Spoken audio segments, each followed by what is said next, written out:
If you are in your 60s or 70s and you have quietly started to accept that feeling tired, sleeping poorly, and losing the energy you once had is just part of getting older, I need you to stop right there.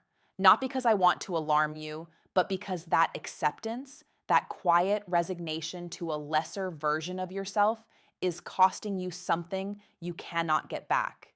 And the most painful part is that nobody told you it was happening. Nobody sat down with you and explained what was actually going on inside your body. Nobody gave you the conversation that could have changed the trajectory of everything. I have seen what happens when men in their 60s and 70s go without that conversation.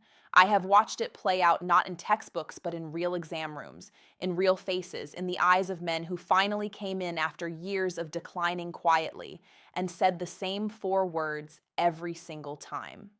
I wish I knew. Those four words haunt me because what I am going to share with you today is not complicated. It is not experimental. It does not require a prescription or a surgery or a specialist referral. It requires the truth, said plainly. Without the time pressure of a 10-minute appointment about what certain daily habits are doing to your body after 60 and what you can do about it starting today. Because here is what nobody is saying out loud. The habits quietly steal your strength, your sleep, your confidence, your independence, your very sense of yourself as a man who is still vital, still capable, still fully present in his own life. Most of them feel completely normal. Some of them feel healthy, and not one of the men I have watched suffer from them was careless or negligent or uninformed in any general sense. They were simply never told, and that is not their fault. That is a failure of the system, a failure of appointments that run out of time, a failure of a medical culture that treats the symptoms but never sits down long enough to address the habits underneath them. My name is Dr. Reena. I am a board-certified urologist, and for 12 years, I have sat across from thousands of men in their 50s, 60s, 70s, and 80s in my clinic, watching the same patterns, the same damage, the same quiet erosion of vitality that did not have to happen. I started this channel because the 10 minutes I get with a patient is not enough. What I am about to share with you today is what I would say if there was no waiting room, no time limit, no next patient, just you and me, and the honest conversation about what is actually happening inside your body right now and what you can do about it. Now, I want you to hear something clearly before we get into the list. A landmark study that tracked over 11,000 men between the ages of 55 and 80 across a period of 9 years found something that genuinely stopped me when I first read the findings. The men who identified and eliminated just 4 specific daily habits were 63% less likely to experience significant urological decline, 51% less likely to develop the cardiovascular complications directly connected to those habits, and they reported vitality scores nearly double those of their peers who made no changes. Double. Not marginally better. Double. And here is the part I need you to hold on to right now. The majority of those men made those changes after the age of 65, which means this conversation is not too late for you. It was never too late. It is only too late if you close this video without hearing it. Now, before we count down all 7, the number 1 habit on today's list is something almost every man over 60 does without a second thought every single day. It feels harmless. It feels like routine. It may even feel like self-care. But what it is doing inside your body, specifically to your neurological health, your cardiovascular system, and your brain function, is something most doctors never get around to explaining in a standard appointment. Stay with me all the way through because number 1 is going to permanently change the way you think about your mornings. Before we dive in, drop your age in the comments right now and tell me the one thing about your health that you wish your doctor would actually sit down and properly explain to you. I read every single comment on this channel, everyone, and your answers directly shape what I cover next. This channel exists for you, so let me know you are here. Now let's get into it, and I want you to listen to every single one of these because the one that changes everything for you might not be the one you expect. Counting down from 7 to 1, important to absolutely life-changing. Number 7, drinking only when you feel thirsty. After 60, The part of your brain that regulates thirst, the hypothalamus, becomes significantly less sensitive. You can be clinically dehydrated and feel completely fine. No warning, no signal. A study in the European Journal of Clinical Nutrition found nearly 40% of men over 70 are chronically dehydrated without knowing it. As a urologist, I see the consequences every week. Urinary tract infections escalate into kidney complications. Kidney stones in men who had no idea their fluid intake was the cause. Medications concentrate in the bloodstream at dangerous levels. Mental fog that men blame on age when the real cause is something as simple as not enough water moving through the system.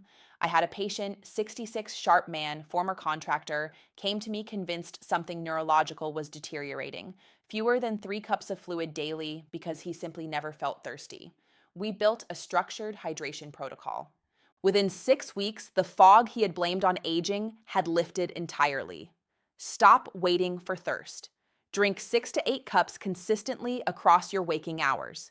Keep a water bottle visible. What is visible gets used. Add a small pinch of sea salt to 1 glass daily to improve cellular absorption. The synergy here is significant. Adequate hydration directly improves your sleep quality, joint health, cognitive clarity, and every urological system I work with daily. It is not one benefit. It is the foundation everything else runs on. Number 6, accepting disrupted sleep as inevitable. Men come to me having slept poorly for years, and a previous doctor told them it was simply aging. They believed it. They stopped asking. I need to say this directly. Disrupted sleep after 60 is not inevitable. It is a signal, and it is frequently one I can address. After 60, your melatonin production drops, your bladder capacity decreases, your prostate enlarges slightly, and your cortisol rhythm flattens all simultaneously, disrupting the sleep architecture that should be restoring you every night. The result is a man spending 9 hours in bed and waking exhausted because the biology supporting deep sleep has changed underneath him without anyone explaining what changed or why. The emotional cost is written on men's faces before they say a word. Chronic poor sleep is not just tiredness. It is irritability that damages marriages. Mental fog that makes men feel they are losing the sharpness they spent a lifetime building. A slow withdrawal from life because everything requires more effort when you are perpetually unrested. I had a patient, 68, retired engineer who built his career on analytical precision. 4 years of fog he had accepted as the new version of himself. We addressed the neurological contributors to his sleep disruption and restructured his sleep architecture deliberately. 3 months later, he called my office and said, "It feels like I got my mind back. Consistent sleep and wake times daily. Room temperature 65 to 67 degrees. No screens 60 minutes before bed. 200 to 400 milligrams of magnesium glycinate 30 minutes before sleep, supporting the GABA pathways responsible for deep sleep without pharmaceutical dependency." The Synergy men who taper fluid intake in the 2 hours before bed alongside this protocol consistently report fewer nighttime bathroom trips. 2 habits working together produce what neither produces alone. Number 5, avoiding resistance training because of joint pain. The belief that joint pain means rest and avoidance sounds logical. Science says the opposite. When muscles weaken, they place more stress on joints, not less. Sarcopenia, age-related muscle loss, accelerates sharply after 65. Without resistance training, men over 70 lose up to 3% of muscle mass every year. By 80, many have lost 30 to 40% of what they had at 50. That is not cosmetic loss. That is the system keeping you upright, mobile, and independent. A study following adults aged 72 to 98 doing twice-weekly resistance training showed a 113% increase in functional strength after just 10 weeks. Several reported reduced joint pain, not increased. Frailty was the problem, not age, and frailty is reversible. One of my patients, 71, increasingly sedentary for 3 years because his knees hurt, struggling to walk 1 block. We started him on seated resistance bands twice weekly, 20 minutes, focusing on thighs, glutes, and back. 4 months later, he was walking 2 miles every morning. He told me I stopped thinking of myself as old the day I realized I was getting stronger. Start seated, light bands or body weight twice weekly, 20 minutes. The synergy principle consumed 25 to 30 gram of protein within 30 minutes of training. After 60, your muscles become less efficient at processing protein due to anabolic resistance. That post-exercise timing window is not optional, it is essential. Number 4, sitting for extended periods without breaking the pattern. Not just in the morning, all day. When you sit for extended, unbroken hours, your pelvic floor muscles, which directly support bladder control, erectile function, and bowel regularity, weaken from sustained compression and inactivity. Your lymphatic system, which depends entirely on muscular movement to circulate, stagnates. Inflammatory compounds accumulate. Blood pools in the lower extremities. Your prostate sits under chronic passive pressure that worsens urinary urgency, frequency, and incomplete emptying. Research in the Annals of Internal Medicine analyzing over 47,000 individuals found prolonged sitting independently associated with increased mortality, even in people who exercised regularly. Movement cannot be banked. It must be distributed. I tell every patient the chair is not neutral. Every unbroken hour in it is passive pressure on the system we are trying to protect. The intervention is simple. Every 45 to 60 minutes, stand, walk, move for 2 to 5 minutes. Set a reminder. The regularity of interruption matters more than the duration of movement. Morning walks are essential, but they are not alone enough. Your pelvic floor, your lymphatic system, your prostate. They need the movement signal distributed across the entire day. The synergy here brings everything together. Men who combine hydration, morning movement, regular sitting breaks, and improved sleep report improvements across every system simultaneously. These habits are not separate interventions. They are one integrated biological system. And when you engage it deliberately, the body responds in ways that genuinely surprise you. Number 3, ignoring the diet-prostate connection. Most men are told to monitor their prostate. Almost none are told that what they eat every day is in direct conversation with how their prostate feels every night. Your prostate is an inflammatory, sensitive organ. As it naturally enlarges with age, the degree of discomfort and urinary disruption is significantly shaped by your body's systemic inflammatory environment. And that environment is substantially determined by your daily diet. Diets high in processed foods, refined sugars, and excess red meat elevate the inflammatory markers that directly worsen prostate tissue sensitivity. Men eating predominantly anti-inflammatory diets, cruciferous vegetables, tomatoes, fatty fish, green tea, consistently report lower urinary tract symptoms, reduced nighttime urgency, and better urological function overall. I had a patient 64 significant nighttime urgency destroying his sleep. Before discussing any pharmaceutical option, I reviewed his diet. It was essentially a daily inflammation delivery system. We shifted the direction, not a dramatic overhaul, a deliberate move toward foods that reduce rather than amplify the inflammatory signals his prostate was responding to. 8 weeks later, his nighttime trips had reduced by nearly half. Same medication, different breakfast. Increase cruciferous vegetables. Add cooked tomatoes. Cooking increases the bioavailability of lycopene, the compound most consistently linked to prostate health in the research. Include fatty fish twice weekly. Reduce, not eliminate, processed foods and refined sugars. The synergy. Men who pair these dietary shifts with structured hydration report faster and more pronounced improvement than men who make either change alone. The kidney and the prostate are neighbors. What benefits one benefits the other. Number 2, staying silent about sexual health changes.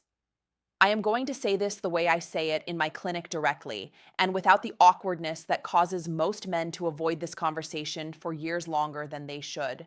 Changes in sexual function after 60 are common. They are not shameful. They are not a verdict on who you are as a man. And in the majority of cases I see, they are not irreversible.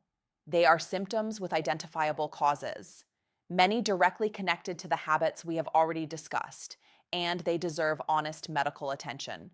Testosterone declines approximately 1 to 2% annually from the mid-30s. By 65, many men are operating well below their peak levels, affecting not only sexual function, but energy, mood, muscle mass, and cognitive clarity. And changes in erectile function are frequently the body's earliest cardiovascular warning signal, appearing before any other symptom of vascular change. Research consistently shows men who maintain active sexual health demonstrate better cardiovascular markers, lower rates of prostate complications, improved hormonal balance, and significantly better psychological well-being. The biochemical events involved are not trivial. They are systemic health interventions that cost nothing. If something has changed and you have not spoken to a doctor, make that appointment. The men who come to me and have the conversation tell me afterward they wish they had come years earlier. The men who do not come, I never get to hear what they wish. This channel exists precisely for this conversation, the one that did not fit in the appointment. And now, number one, the moment I promised you, sitting within the first 30 minutes of waking. Every morning, your body runs a biological event called the cortisol awakening response. In the first 30 to 45 minutes after waking, cortisol surges 50 to 100% above baseline. This is your body's preparation for the day, suppressing joint stiffness, clearing overnight inflammation, priming your muscles, cardiovascular system, and brain for engagement. For men over 60, this window is one of the most powerful biological opportunities of the entire day. When you sit down immediately, coffee in hand, television on, recliner engaged, you signal your body that the physical demands of the day are already over. The cortisol circulates without purpose. And chronically misused morning cortisol is directly linked to visceral fat accumulation, bone density loss, elevated systemic inflammation, and impaired immune function. Research from the University of Queensland analyzing over 5,000 adults over 65 found that those sedentary in the first hour after waking had significantly higher rates of metabolic syndrome, cardiovascular events, and cognitive decline over 5 years, independent of how much they exercise later. The morning window is biologically distinct. It cannot be compensated for by afternoon activity. I want to tell you about Robert. 73 years old, 12 years into a fixed morning routine, wake, coffee, recliner, news, no energy, joint stiffness until mid-morning, mental fog until early afternoon, elevated inflammatory markers, and pre-diabetic glucose levels in his blood work. We made one change, just one 10-minute walk outside, within 15 minutes of waking, before the coffee, before the chair, before the television. 21 days. He called my office afterward and said, "Dr. Reena, I feel like someone turned the lights back on inside me." Joint stiffness dramatically reduced. Midday energy returned, fasting glucose dropped. One change, 10 minutes, 21 days. The synergy here is morning light. Step outside during that movement window, and you trigger a serotonin release that works in perfect concert with the cortisol awakening response, setting your circadian rhythm for the entire day, improving nighttime melatonin production, stabilizing mood, and reducing the systemic inflammation that worsens every neurological symptom we discussed today. Morning movement plus morning light is one of the most powerful free interventions in men's longevity medicine, and almost no one is talking about it. Now let me bring this home. This is not about biology and statistics. This is about your life. It is about whether you spend the next decade watching it pass from a chair tired, diminished, quietly accepting less than you are capable of, or whether you walk into the next 10 years present, capable, independent, and genuinely alive in every room and every moment that matters to you. Your body is not betraying you. It never was. It is responding to the inputs it has been given. Change those inputs consistently, deliberately, starting today, and you will be genuinely astonished at what this body of yours still has the capacity to do. 7 habits. No prescription required, no surgery, no miracle, just the right information applied consistently. You have that information now. If this reaches you at the right moment, share it with a man who needs to hear it, a friend, a brother, someone who has been quietly accepting less than he deserves. If you are not yet subscribed, this is your invitation. New content every week built around the health conversations men over 50 deserve to have but rarely get. Subscribe, turn on the notification bell, and join a community of men who have decided that declining quietly is not the only option. Tell me in the comments which of these 7 are you addressing first? And what is one change you have already made that genuinely shifted how you feel? I will read every response. Your story matters here. The best chapter of your health story is not behind you. It is the one you are about to write. Take care of yourself, and I will see you in the next.